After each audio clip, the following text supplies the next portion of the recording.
जो इकाना स्टेडियम बहुत बड़ा स्टेडियम बनाकर अखिलेश यादव ने तैयार कर दिया था। और आप बातें तो कर रहे हैं इन चीज़ों की, लेकिन आप यह मत भूलिए कि अखिलेश यादव कानपुर हो, नोएडा हो या कोई और शहर, जहाँ पे कुछ शहरों में अखिलेश यादव जैसे लखनऊ हो, जो लखनऊ आप देख रहे थे कि जाम जो लग रहा था, जो गाड़ियों का जो पिनपिनाहट हो रही थी, जो चंचनाहट हो रही थी, उस जाम से वो अगर एक तरह से हटाने का काम किया तो अखिलेश यादव ने मेट्रो ला के हटाने का काम किया, कुछ जाम को कम कर दिया।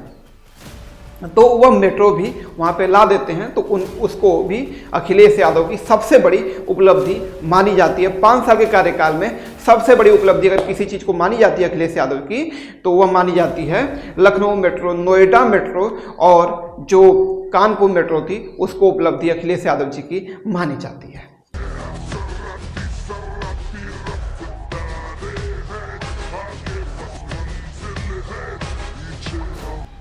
और अखिलेश यादव जी के बारे में मैं आपको बताते चलूं कि एक सशक्त तो नहीं कर सकते, लेकिन एक विकास पुरुष, उत्तर प्रदेश के विकास पुरुष के नाम से अखिलेश यादव जी को 2012 से 17 तक जानने लगे थे सभी लोग।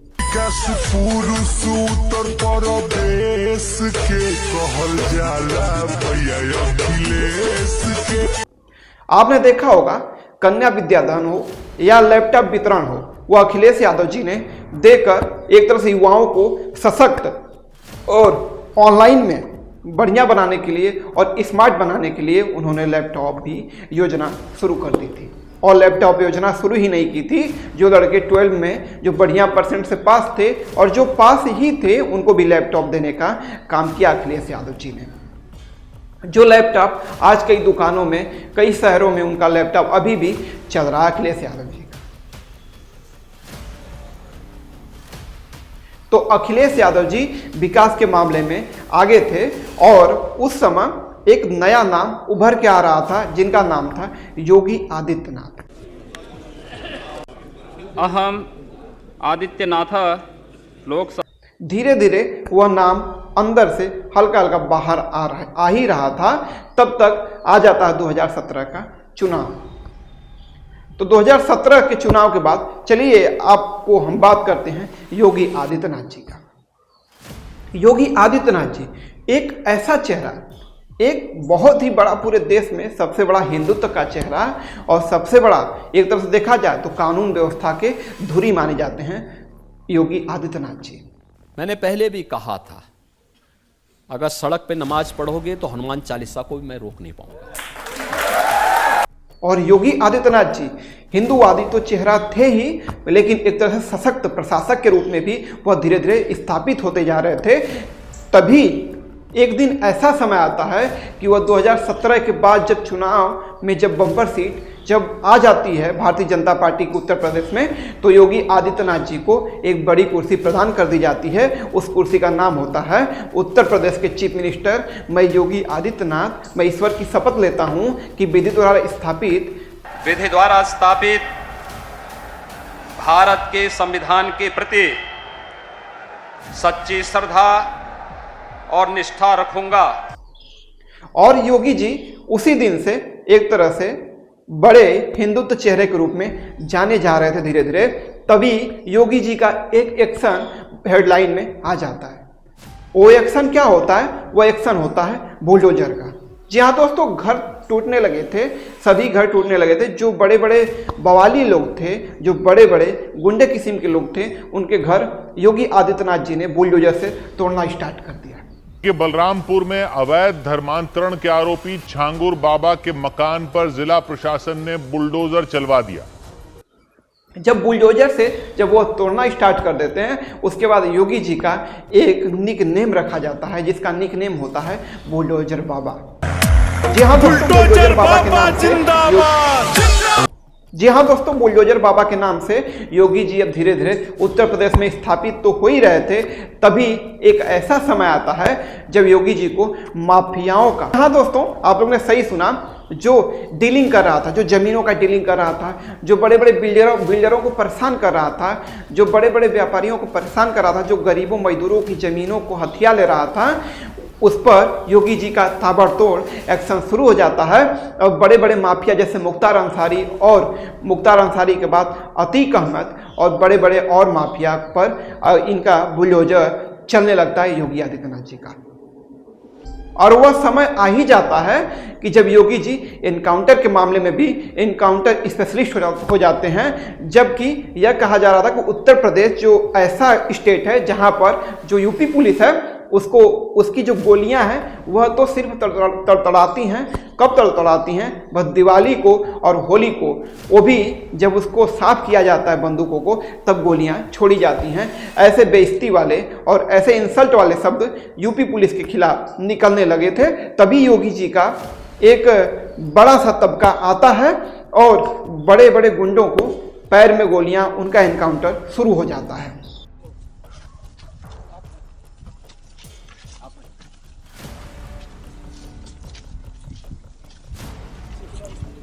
जब एनकाउंटर शुरू हो जाता है तब पुलिसिया से, जो पुलिसिया सिस्टम होता है उससे लोग डरना स्टार्ट कर देते हैं। उसके बाद योगी जी का ताबड़तोड़ एक्शन गुंडों पर दिखने लगता है और ताबड़तोड़ एनकाउंटर होने लगते हैं उत्तर प्रदेश में। तब समय आता है मुख्तार अंसारी जी का। जो मुख्तार अंसारी जो जिनके चलने से पूरा जो पूर्वांचल है वह एक समय ऐसा था कि वो दहलता था और पूर्वांचल पूरी तरह से हिलता था। नहीं उसमें बहुत ऐसा नहीं है, उसमें दूसरा मामला है, लेकिन अभी तक कहीं पूरा जो मामला है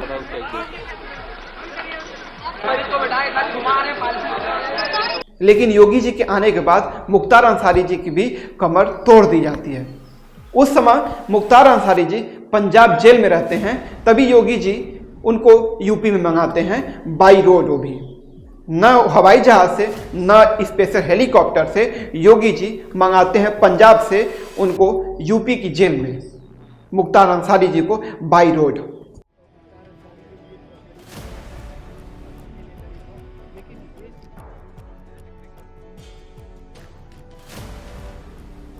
और बाई रोड मंगाने का एक ही सिद्धांत था और एक ही सिद्धांत के उसे बताना था कि संदेश दिया जाए कि कितने बड़े गुंडे हों उत्तर प्रदेश में वह भीगी बिल्ली बन ही जाते हैं।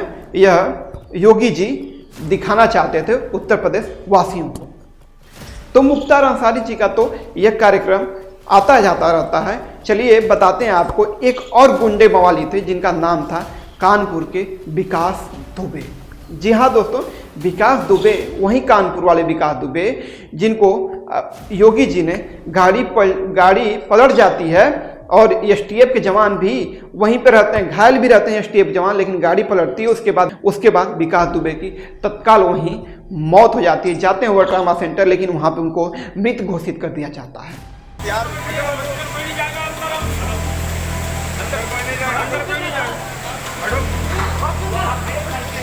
इसमें भी कहीं न कहीं उड़ते हुए खबर आती है कि योगी आदित्यनाथ के ही इशारे पर विकास दुबे को एनकाउंटर उनका किया गया है। गाड़ी पलटने की बस एक बहाना था गाड़ी पलटने का, जिसमें विकास दुबे ने कम से कम 8 या 9 पुलिसकर्मियों की हत्या कर दी थी, निर्मम हत्या कर दी थी, जिसको जैसे योगी जी ने पूरी तरह से पुलिसिया जो सिस्टम था उसको फ्री हैंड देते हैं। जिसके बाद एसटीएफ ने अपना काम कर देती है, एसटीएफ अपना काम सुबह तक कर देती है। उसके बाद विकास दुबे का खात्मा वहीं पर हो जाता है।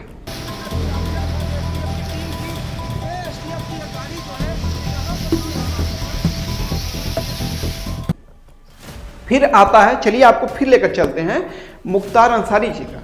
मुख्तार अंसारी जी ऐसे रहते हैं जेल में बंद उनकी डेथ हो जाती है।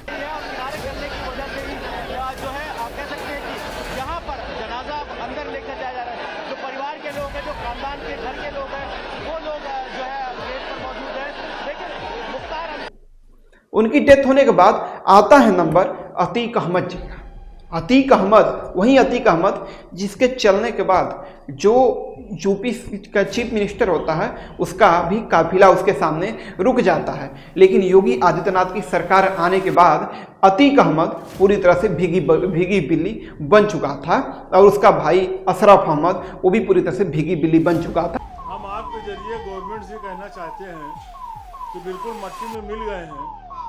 अब हमारे औरतों को बच्चों को परेशान न करें। हाँ, लेकिन वह धीरे धीरे अंदर अंदर काला कारोबार शुरू उसका था ही, और अंदर अंदर उसका कारोबार चलता ही रहता है। एक दिन ऐसा समय आता है, जो पूजा पाल हैं, जो विधायक हैं, उनके पति की हत्या बहुत पहले हो चुकी थी। फिर उनकी हत्या जब होती है तो उनकी हत्या में एक पाल जी होते हैं जो वह केस